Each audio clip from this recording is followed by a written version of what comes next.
Hello friends, चलो आज के इस वीडियो में बताने जा रहे हैं अस्केलमिंथेस और प्लेटीहेलमिंथेस ये दोनों के बीच में डिफरेंस क्या होता है। तो बने रहो वीडियो के अंत तक, ये पूरा अच्छा से समझ में आ जाएगा। देखो, सबसे पहला हम लोग देखते हैं बॉडी। ठीक है, ये फीचर्स है और इसका भी फीचर्स लिखा हुआ है और इसका भी हम लोग बॉडी को देखते हैं, ये दोनों एक दूसरे से अलग कैसे होता है।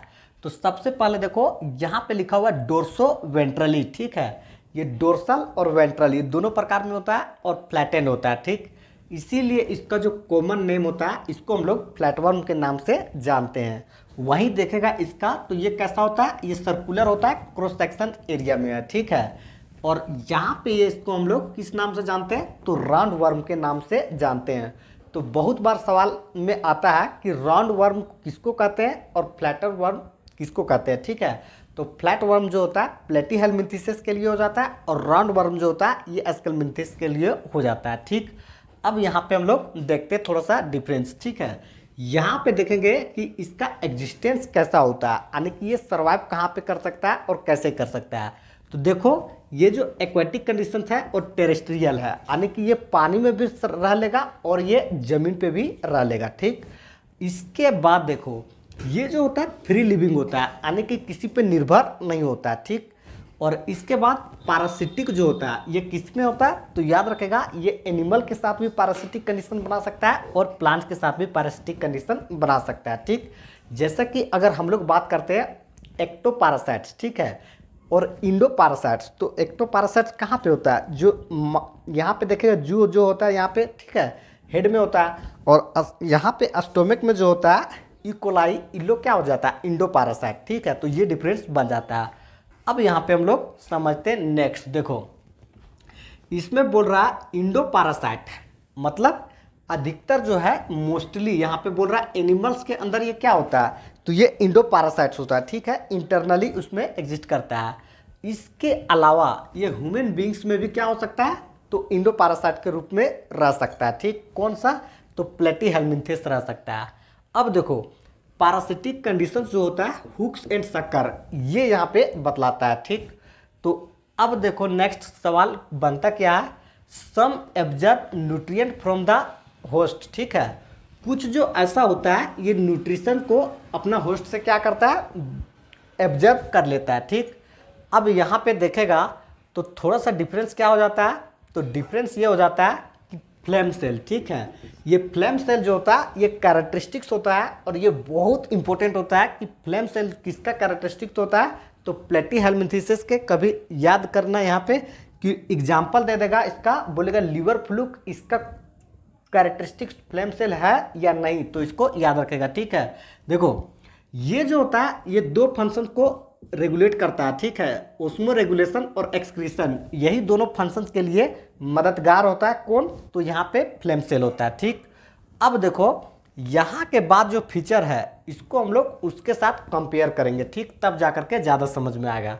देखो, सबसे पहला बोला कि सेक्सेस, तो यहाँ पे बोला नॉट सेपरेट, इसका मतलब एक ही बॉडी में, ठीक है, मेल और फीमेल दोनों सेक्स ऑर्गन प्रेजेंट है। ठीक है, इसीलिए ये होता है नॉट सेपरेट। ठीक, अब यहाँ पे देखेगा तो सेक्सेस क्या हो गया, ये सेक्स ऑर्गन जो है ये मेल का अलग बॉडी में बनता है और फीमेल का अलग बॉडी में बनता है। ठीक, तो यहाँ पे हो गया फीमेल के लिए और यहाँ पे हो गया मेल के लिए। अब यहाँ पे सवाल बनता है कि सर किसका बड़ा होता है। ठीक है, तो याद रखना यहाँ फीमेल जो होती है ये लॉन्गर होती है इन कंपेरिजन टू मेल, तो ये बहुत बार सवाल में आता है, इसलिए यहाँ पे एरो लगाया हुआ है, फीमेल के साइड में बड़ा और मेल के साइड में छोटा लिखा हुआ। ठीक है, यहाँ पे सेपरेट लिखा हुआ है डाययूसियस। ठीक है, इसका मतलब दोनों डिफरेंट ऑर्गेनिजम्स में बनेगा। ठीक, अब देखो यहाँ पे आ गया नेक्स्ट, इसके बाद डेवलपमेंट। देखो, मेनी लार्वल स्टेज, ठीक है, बहुत लार्वल स्टेज क्रॉस करने के बाद ये क्या होता है, इसका डेवलपमेंट होता है। ठीक,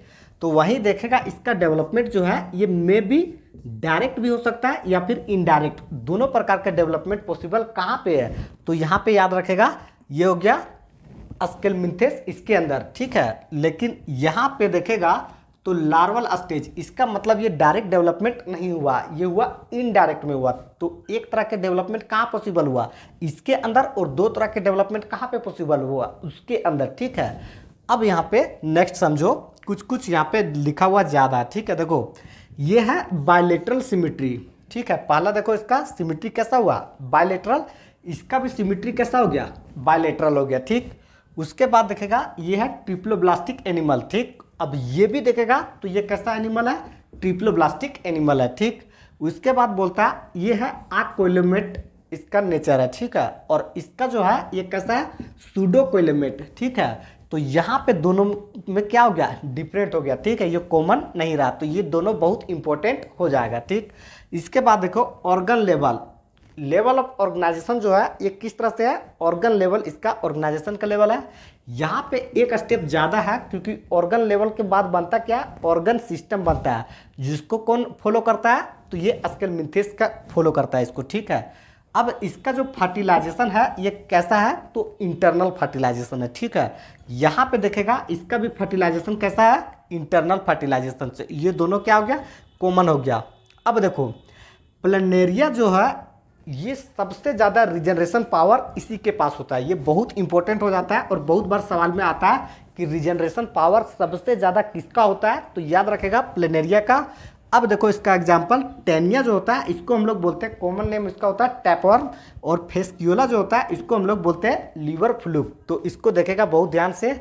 अब देखो यहाँ पे सब चीज़ कंप्लीट हो जाता है, बोलता है एलिमेंट्री कैनाल जो होता है कैसा होता है, कंप्लीट होता है, और यहाँ पे मस्कुलर फेरिंक्स बहुत अच्छा से डेवलप किया हुआ रहता है। अब एक्सक्रीटरी ट्यूब ये काम क्या करता है, देखो तो एक्सक्रीटरी ट्यूब जो होता है ये कोई भी वेस्ट प्रोडक्ट को बॉडी से बाहर करने में मदद करता है, ठीक। अब यहाँ पे नेक्स्ट जो है एग्जाम्पल में देखो अस्केरिस जो होता है इसको हम लोग राउंड वर्म के नाम से जानते हैं, और उचरेरिया जो होता है इसको हमको फ्लेरिया वर्म के नाम से जानते हैं, और एनसाइक्लोस्टोमा जो होता है इसको हम लोग हुक वर्म के नाम से जानते हैं। तो देखो यहाँ पे ध्यान से, राउंड वर्म, हुक वर्म और फ्लेरिया वर्म ये तीनों जो होता है मैच करता है नाम से एक दूसरे से, ठीक है। इसलिए इसका नाम जो होता है ये बहुत इंपॉर्टेंट हो जाता है, और इस तरह से यहाँ पे हम लोग एक दूसरे से क्या कर सकते हैं, कंपेयर करके पढ़ेंगे तो ये बिल्कुल ईजी हो जाएगा। तो चलो करते हैं वीडियो को एंड, ऑल द बेस्ट।